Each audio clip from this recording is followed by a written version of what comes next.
जी दोस्तों करतारपुर बाज़ार ही असी बैठे हैं और इत्थे असी तुहानूं एक जिहड़ी खूबसूरत मिसाल जिहड़ी असी तुहानूं दिखाण चले हैं वो ये है कि इंडिया तो आए दोस्तां और लਹਿੰਦੇ पंजाब तो पाकिस्तान तो एक आपसी जिहड़ा जदों एक जंग उतरदा है तो उसदे बाद शक्ल की बनती है वो मैं तुहानूं दिखाना हाँ कि इस टाइम कितना मेल वर्तन और कितना एक दूसरे नाल जिहड़े प्यार मुहब्बत दीयां गल्लां हो रही हैं।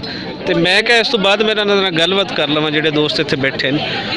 नाल लाहौर तो एक मुंडा है तो एक मेरी छोटी बहन है इत्थे बैठे ये बड़े प्यार दे नाल उन्हां नाल गल्लां बातां कर रहे सी। तो मैं कहा कि साडे नाल भी तुसीं ये सांझियां करो। तो किवें दा लग्गिया जी तुहानूं मिलना कोई शार्ट जिहा तुसीं दस्सो फिर असीं उन्हां तों पुछदे हां। बस छोटे भरा मिल लिया जी, छोटे भरा नूं मिल गया बड़ी भरजाई मिल गई ते मन बागो बाग हो गया। बड़ी वड्डी गल बड़ी वड्डी गल।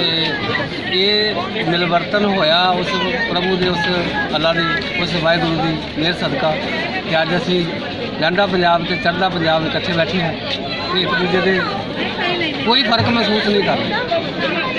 बड़ी सोहनी जे असीं ये कहिए कि इहदा दा कोई दिख वक्री है साडे नालों, इन्हां दियां कोई 4 अखां ने 6 अखां ने साढ़े 6 हत्थ है, यही कोई गलबात नहीं। सब एक ही इक्को जिहा दूरों लगता सी कि हो सकता कुछ प्रेमा होवे कुछ वखरापन होवे, पर इत्थे आके ये चीज़ां ये जिहड़ा पाड़ा सी दीवार सी वो खत्म जी लगती है ते लगती है। मेरा जन्म जिहड़ा है वो गुरदासपुर च होया। इस वेले मैं अमृतसर च रह रहा पिछले 40 साल तो वाघा बार्डर कई बार आने का मौका मिले तो उत्थे आके जो देखते कि वो लाहौर वाले बैठे हैं। अज मैं लगता मैं लाहौर वाले मिले लाहौर वाले बैठे। चलो जी लाहौर वाले तुहाडे कोल बैठे ते लाहौर वाले नाल गल करने जी। बाजी की नाम है? रिजवान नाम है जी मेरा। रिजवान साहब बड़ियां जफियां शफियां ते बड़े बैठे हो ते पंजाबी ते भी गल हो रही सी किवें दा लग्गिया अज इत्थे आके ते दोस्तां दे नाल मिल के? हमेशा ना दिल दे विच इह रहिंदा सी यार पता नहीं मिलांगे की होएगा किस तरह का रिएक्शन होएगा। इस तो पहले मेरा रूममेट रहा काफ़ी अरसा सऊदी अरब के अंदर इंडियन ते अपना उत्थे जिहड़ा साडा ड्राइवर सी उहदे नाल पंजाबी बोलण वास्ते असां जिहड़ा है उहदे नाल गपशप लाई दी सी। उस बेचारे की वफात हो गई। उस तो बाद जो आए 4 साल हो गए ने वापस पाकिस्तान ते कभी इंटरैक्शन नहीं होया। मैं क्या उत्थे तो बाहर हुंदे सी इत्थे आके की सूरत हाल होनी है। इत्थे आए हैं तो जो लोगों ने गलबात की है बैठे हैं आपस च गल जो मेल मिलाप होया है तो जिहड़ा कोई दिल के अंदर थोड़ा बहुत है सी ना कह लो कि खौफ कह लो उन्होंने या कोई चीज़ कह लो कि यार की रिएक्शन होएगा सब कुछ खत्म। एक गल समझ आ गई कि खून का रंग लाल होता। बड़ी खूबसूरत गल। खून का रंग लाल होता है। तुसां किसी एरिए के अंदर किसी नस्ल तो हो किसी मजहब तो हो बस एक गल याद रखना खून का रंग लाल है तो लाल जो वो अट्रैक्ट करता है और सब का खून एक है। सब का खून एक है। सब जड़ एक है। ठीक है सब उस रब दे बनाए बंदे उस रब दे बनाए रंग ने सब उस रब की बनाई नस्लां ने। ठीक है सानू जेड़ा है आपस च जेड़ा है हमेशा मेल जोल रखना चाहिए। भगत कबीर दी सॉरी तुहाडी आवाज़ गल कट रही है। भगत कबीर जी की लाइफ है ना कि अव्वल अल्लाह नूर पाया कुदरत के सब बंदे। सो जदों असीं इस फलसफे नूं समझ लैंदे आ तो फिर वो नफरतां जिहड़ियां हैं उन्हां तुसीं बच जांदे। कोई थोड़ा जिहा बेटा तुसीं दसो कि किवें दा लग्गिया? बहुत चंगा लग्या सानू मिल के नाल के मतलब बॉर्डर ते दोनों तरफ जिहड़े ने आवाम जिहड़ी है इक्को तरह है तो उन्होंने दिल से भी कोई नफरत नहीं है।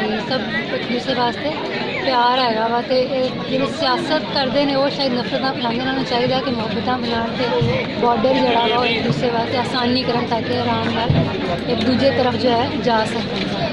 ਜਿਹੜੇ नफरतां फैलाते हैं वो हुण मुहब्बतां फैलाउण क्योंकि अवामी लैवल ते ये शऊर आ चुका है कि आपसी जिहड़ा सांझ है आपसी प्यार है यही सारे मसलों का हल है।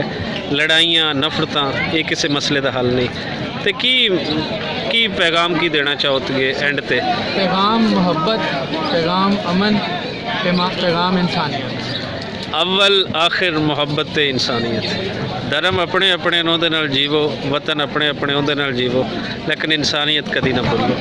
बड़ा सोहना मैसेज। और हुण आने वाली पीढ़ी इतनी उनके शऊर आंदा जा रही है कि वो सारिया चीज़ों वो समझ रही है। जी बाजी इसे ही वीडियो दे विच जदों असीं बैठे हाँ तो तुहाडा की सुनेहा दिओगे सारिਆਂ ਦੇ नाम?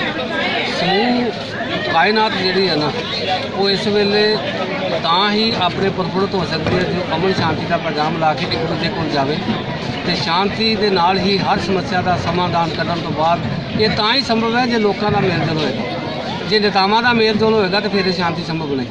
ਲੋਕਾਂ ਦੇ ਮੇਲ ਜੋਲ ਨਾਲ ਹੀ ਇਹ ਸ਼ਾਂਤੀ ਆ ਸਕਦੀ ਹੈ। ਲੋਕ ਇੱਕ ਦੂਜੇ ਨੂੰ ਪਛਾਣਨ ਜਾਣਨਗੇ, ਇਹਨਾਂ ਦੇ ਅੰਦਰ ਦੇ ਬਲਬਲੇ ਪਤਾ ਲੱਗਣਗੇ ਇੱਕ, ਕਿਉਂਕਿ ਸਾਡਾ ਮੁੱਢ ਸਾਡੀਆਂ ਜੜ੍ਹਾਂ ਇੱਕ ਨੇ, ਕੋਈ ਵੱਖ ਨਹੀਂ ਹੈਗਾ। ਪੰਜਾਬ ਲਹਿਦਾ ਦੇ ਚੜ੍ਹਦਾ ਪੰਜਾਬ, ਇਹ ਇੱਕ ਦੂਜੇ ਤੋਂ ਵੱਖ ਹੋਏ ਦੋ ਭਰਾ ਆ ਤੇ ਕਾਸ਼ ਇਹ ਇਕੱਠੇ ਹੋ ਜਾਣ।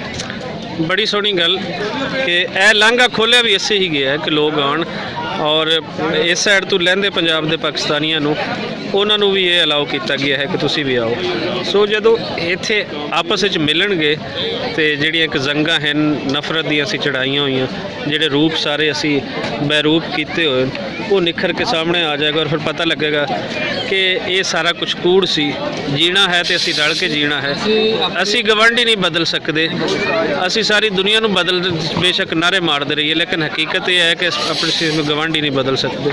ਔਰ ਗਵਾਂਢੀ ਦੇ ਨਾਲ ਫਿਰ ਜਦੋਂ ਅਸੀਂ ਪਿਆਰ ਮੁਹੱਬਤ ਦੇ ਨਾਲ ਚੱਲਾਂਗੇ ਤੇ ਉੱਥੇ ਅਮਨ ਵੀ ਆਏਗਾ, ਉਹ ਖਿੱਤਾ ਖੁਸ਼ਹਾਲ ਵੀ ਹੋਏਗਾ। ਬਹੁਤ ਸ਼ੁਕਰੀਆ ਜੀ।